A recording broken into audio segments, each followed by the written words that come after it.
अस्सलाम वालेकुम दोस्तों, उम्मीद करता हूं आप खैरियत से होंगे। आज की हमारी वीडियो का टॉपिक न्यूरोमिड टैबलेट के ऊपर है, जिसमें जो एक्टिव इंग्रेडिएंट है वो मिकोबालामीन है, जिसको हम विटामिन B12 भी कहते हैं।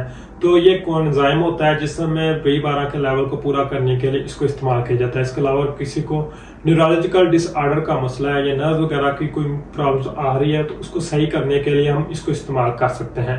तो आज की वीडियो में हम इसको समझने की कोशिश करेंगे। तो इसके यूजर की बात करें तो जिन लोगों को जिस्म में विटामिन B12 की कमी का मसला होता है उनको पूरा करने के लिए इसको इस्तेमाल किया जाता है। जिस्म में B12 की कमी को कैसे देखा जा सकता है, तो कुछ अलामात है जिनकी बिना पर कन्फर्म हो जाता है कि जिस्म में B12 की कमी का मसला हो रहा है। और किसी को जिस्म में पट्टों का खिंचाव का मसला आ रहा है, जिस्म में थकावट वगैरह का मसला आ रहा है, जिस्मानी कमजोरी वगैरह का मसला आ रहा है, इसके अलावा स्किन का कलर हल्का येलो हो रहा है, पीला हो रहा है, और जुबान में सूजन वगैरह का मसला हो रहा है, तो ऐसे अफराद में हो सकता है B12 की कमी का मसला हो। इसको कंफर्म करने के लिए मुख्तलिफ किस्म के टेस्ट भी करवाए जाते हैं। बाद औक़ात होमोसिस्टीन एक टेस्ट है जिस पर इसको डायग्नोज किया जाता है, लेकिन अगर उसका लेवल ज्यादा देखा जाए तो हो सकता है आपके जिस्म में विटामिन B6, B12 और फोलिक एसिड की कमी हो, तो उनको पूरा करने के लिए हम इसको इस्तेमाल कर सकते हैं। इसी तरह न्यूरोमिड टैबलेट को पेरिफेरल नैरोपैथी और डायबिटिक नैरोपैथी में हम इस्तेमाल कर सकते हैं। पेरिफेरल नैरोपैथी मतलब के नर्व वगैरह जो के कनेक्ट करती हैं आपके स्पाइनल कार्ड से।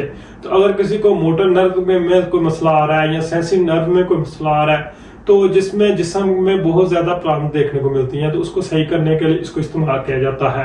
डायबिटिक नैरोपैथी में होता क्या है कि हाथ और पांव की उंगलियां सुन्न होना शुरू हो जाती हैं, हाथ और पांव की उंगलियों में बहुत ज्यादा हीट निकलना शुरू हो जाती है, हाथ और पांव की उंगलियों में चूटियां चलना शुरू हो जाती हैं, और एक करवट में हाथ और पांव पड़े रहने से सुन्न हो जाते हैं, मूव करना मुश्किल हो जाते हैं। तो ऐसे अफराद में न्यूरोमिड टैबलेट का इस्तेमाल कर सकते हैं। इसके अलावा न्यूरोमिड टैबलेट को पट्टों के खिंचाव में इस्तेमाल किया जा सकता है। जिन लोगों को कोऑर्डिनेशन का मसला होता है तो ऐसे अफराद में इसको इस्तेमाल किया जाता है। बाद पैरालिसिस की कंडीशन में भी हम इसको इस्तेमाल कर सकते हैं।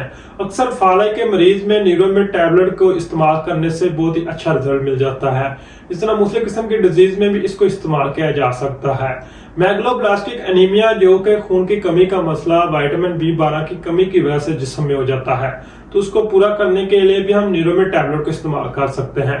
न्यूरोमिड टैबलेट को मल्टीपल स्क्लेरोसिस में भी इस्तेमाल किया जाता है। हमारी जो नर्व होती है उन पर एक माइलिन शीट की कवरेज होती है, और इसका काम क्या होता है, इसमें कोऑर्डिनेशन के लिए इसको इस्तेमाल किया जाता है, जिसमें पैगाम रसाई के लिए इसको इस्तेमाल किया जाता है। लेकिन बाद औक़ात हमारा जो अपना इम्यून सिस्टम होता है वो इस माइलिन शीट पर अटैक करता है, जिसके नतीजे में जो कोऑर्डिनेशन वगैरह का मसला होता है वो सुस्त हो जाता है। जिस्म में मुख्तलिफ हिस्सों में सूजन वगैरह का मसला हो जाता है और मुख्तलिफ किस्म की जिस्म में अलामात आना शुरू हो जाती हैं।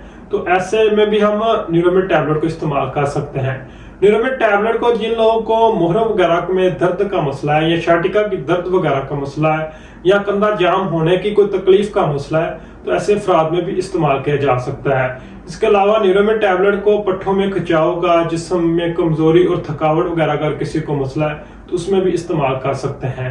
स्पाइनल कार्ड में कोई इंजरी वगैरह का मसला है तो उसमें भी इसको इस्तेमाल किया जा सकता है। इसके अगर डोज की बात करें तो इसकी एक टैबलेट को दिन में 3 मरतबा तक इस्तेमाल कर सकते हैं। जिन लोगों को बहुत ज्यादा कमजोरी और B12 की कमी का मसला होता है उन लोगों में इसको 3 टाइम तक इस्तेमाल करवाया जाता है, लेकिन नॉर्मली इसको दिन में 1 या 2 मरतबा तक इस्तेमाल किया जाता है।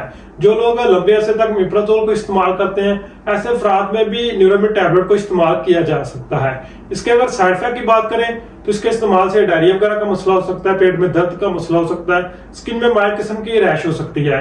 इसके प्रेगनेंसी और ब्रेस्ट फीडिंग में इस्तेमाल की बात करें तो उसमें भी हम इसको इस्तेमाल कर सकते हैं। उम्मीद करता हूँ आज की वीडियो से आपको फायदा पहुंचा होगा। वीडियो अच्छी लगे तो वीडियो को लाइक कीजिए, चैनल को सब्सक्राइब कीजिए। शुक्रिया।